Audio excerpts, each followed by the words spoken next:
Hello, good morning.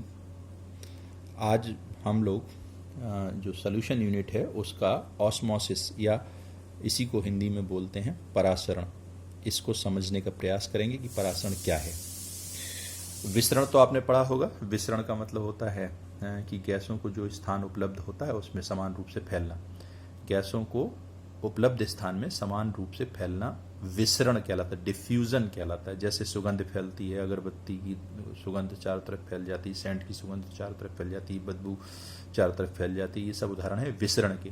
लेकिन यहाँ हम बात कर रहे हैं परासरण की, ऑस्मोसिस। परासरण किसे कहते हैं? तो परासरण को समझने के लिए आपको एक अर्धपारगम्य झिल्ली होती है, इसे समझना पड़ेगा। पहले अर्धपारगम्य झिल्ली को समझ लीजिए। जैसा इसका नाम है, हिंदी में हम लोग कह रहे हैं अर्धपारगम्य। अर्ध का मतलब आधा, पारगम्य मतलब आर पार जाने देना, और झिल्ली का मतलब है किसी ठोस की ऐसी परत जिसमें से विलयन के, क्योंकि विलयन में क्या चीज़ें होती हैं? विलयन में दो चीज़ें होती हैं, विलेय और विलायक। तो इसमें से आधा हिस्सा यानी कि विलायक के कणों को ही आर पार जाने देती है। किसी भी ठोस की पतली वह परत जो केवल विलायक के कणों को आर पार जाने देती हो, अर्धपारगम झिल्ली कहलाती है। इस अर्धपारगम झिल्ली की सहायता से कम सांद्र विलयन से अधिक सांद्र विलयन की ओर विलायक के कणों का स्वतः गमन परासरण कहलाता है।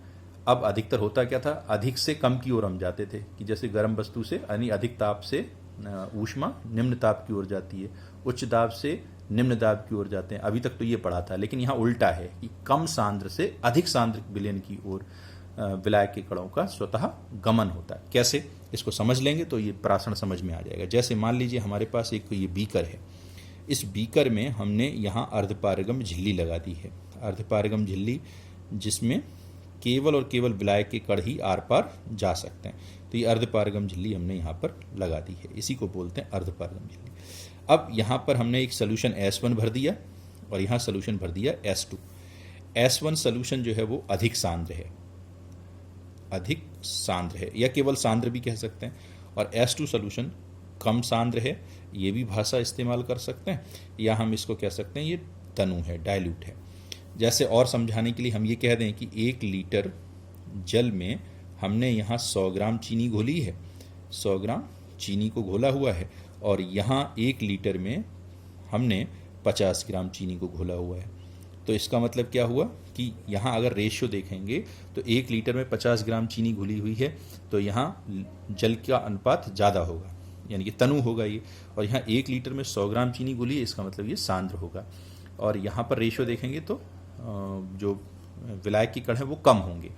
तो हमारा कहना ये था कि ये अर्धपारगम झिल्ली है, तो अब दोनों तरफ सांद्रता बराबर होनी है, इधर भी विलयन है इधर भी विलयन है। तो सांद्रता बराबर होने के लिए अब ये हो, अगर ये नहीं होता तो कोई भी किधर चला जाता। लेकिन एक यहाँ शर्त है, केवल विलायक के कण जाएंगे। तो विलायक के कण किधर अधिक हैं? इधर ही तो अधिक है ना, इधर विलायक के कण अधिक हैं। क्योंकि आप देखो ना, 1 लीटर में 50 यानी कि 1000 मान लो, 1000 में 50 तो कितना रेशियो आया? तो यहाँ विलायक के कणों की संख्या ज़्यादा है ना, तो ये विलायक के कण अधिक से कम की ओर जा रहे हैं। ये हो तो यही रहा है, लेकिन दिख क्या रहा है कि कम सांद्र विलयन से अधिक सांद्र विलयन की ओर अणुओं का स्वतः गमन, ये प्रक्रिया ऑस्मोसिस कहलाती है। फिर से समझ लें कि हमारे पास 2 विलयन हैं, एक अधिक सांद्र है और एक कम सांद्र है। बीच में अर्धपारगम झिल्ली लगी है। अर्धपारगम झिल्ली में से विलायक के कणों का कम सांद्र विलयन से अधिक सांद्र विलयन की ओर स्वतः गमन की क्रिया परासरण कहलाती है।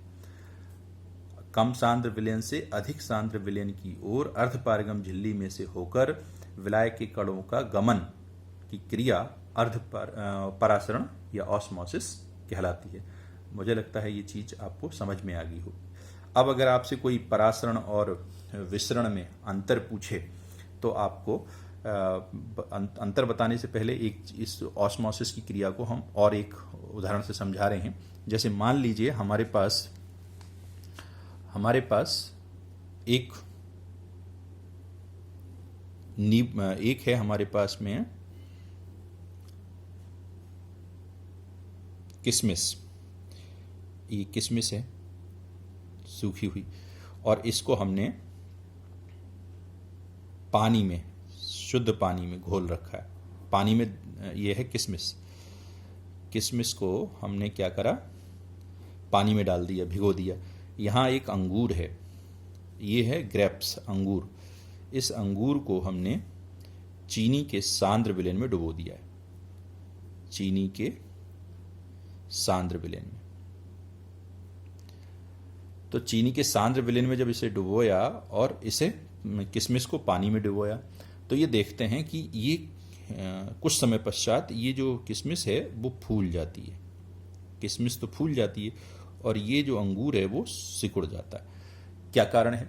कारण ये है कि जो किशमिश होती है, अंगूर होती है, इन दोनों में एक प्राकृतिक अर्धपारगम झिल्ली होती है। अर्धपारगम झिल्ली होती है तो अंगूर जो है, अंगूर के अंदर सॉल्यूशन होता है। जब आप अंगूर खाते हो तो रस निकलता है ना, वो सॉल्यूशन होता है ग्लूकोज और लिक्विड का। तो उसमें वो सॉल्यूशन गाढ़ा होता है, वो वाला सॉल्यूशन, और कैसा होता है, वो कम सांद्र होता है। इसके अंदर जो सॉल्यूशन है वो कम सांद्र है, उसकी सांद्रता जो बाहर सॉल्यूशन है उससे कम है, और ये वाला सॉल्यूशन अधिक सांद्र है। ये तो क्या होगा कि यहाँ के जो कण हैं वो निकल करके बाहर आ जाएंगे। तो जो जल के कण हैं, विलायक के कण हैं, वो चीनी में चले जाते हैं। तो अंगूर में से जो विलायक के कण हैं जब बाहर निकल आएंगे अर्धपारगम झिल्ली की सहायता से, तो निश्चित तौर पे उसका साइज सिकुड़ जाएगा। किशमिश में क्या है, किशमिश में ये पानी है और ये यहाँ सॉल्यूशन है। ये सॉल्यूशन, इसके अंदर जो सॉल्यूशन है वो सांद्र है, और इसके बाहर जो सॉल्यूशन है वो तनु है, कम सांद्र है। तो विलायक के कण अर्धपारगम झिल्ली में से अंदर घुस जाते हैं। जब अंदर घुस जाएंगे तो उसका रेडियस बढ़ जाएगा, तो ये किशमिश फूल जाती है। तो इसीलिए हम कहते हैं ये अंतः परासरण की क्रिया है, ये बाह्य परासरण की क्रिया है। तो इन दोनों के उदाहरण से ऐसे ही हम एक एग्जाम्पल अंडे का भी दे सकते हैं कि अंडे को ऊपर छिलका उतार करके एक अंडे को सादा पानी में रख दें और एक अंडे को नमक के पानी में रख दें, तो नमक के पानी में रखा हुआ अंडा सिकुड़ जाता है और पानी में, शुद्ध पानी में रखा हुआ अंडा फूल जाता है। उसके पीछे भी यही लॉजिक है। अब इसके बाद हम परासरण और विसरण में अंतर क्या है, तो परासरण और विसरण में अंतर आप अपने आप लिख लीजिएगा, क्योंकि हमने आपको समझा ही दिया। परासरण और मेन डिफरेंस तो यही है कि परासरण जो क्रिया है वो केवल वन डायरेक्शन में होती है, कम सांद्र से अधिक सांद्र की ओर, लेकिन विसरण की क्रिया सभी दिशाओं में हो सकती है। परासरण में केवल विलायक के कण जाते हैं, उसमें विलेय और विलायक दोनों के कण गमन कर सकते हैं। परासरण में अर्धपारगम झिल्ली की आवश्यकता होती है, विसरण में अर्धपारगम झिल्ली की आवश्यकता नहीं होती। और अर्धपारगम जो परासरण की क्रिया है वो अधिकतर विलयन में होती है, और जो ये परविसरण की क्रिया है ये गैसों में संभव है। तो इस तरीके से ये कुछ डिफरेंस हैं, और बाकी इसमें इनकी डेफिनेशंस को आप समझा दीजिएगा, तो इस तरीके से दोनों में अंतर हो जाते हैं। अब इसके बाद जो अर्धपारगम झिल्ली है, जो नेचुरल होती हैं, वो पूर्णतः 100% अर्धपारगम झिल्ली नहीं होती, वो कुछ परसेंट ही अर्धपारगमता का काम करती हैं। इसलिए वैज्ञानिकों ने एक आर्टिफिशियल झिल्लियाँ बनाई। जो सबसे ज़्यादा अच्छी अर्धपारगम झिल्ली है वो है कॉपर फेरोसाइनाइड की, कॉपर फेरोसाइनाइड, जिसका सूत्र होता है Cu2Fe(CN6). इसकी जो झिल्ली है कॉपर फेरोसाइनाइड की, ये काफ़ी हद तक, 100% तो ये भी नहीं है, लेकिन हाँ 90% से ऊपर, 98-99% तक ये अर्धपारगमता का काम करती है। इसलिए इसे हम आदर्श अर्धपारगम झिल्ली मान सकते हैं।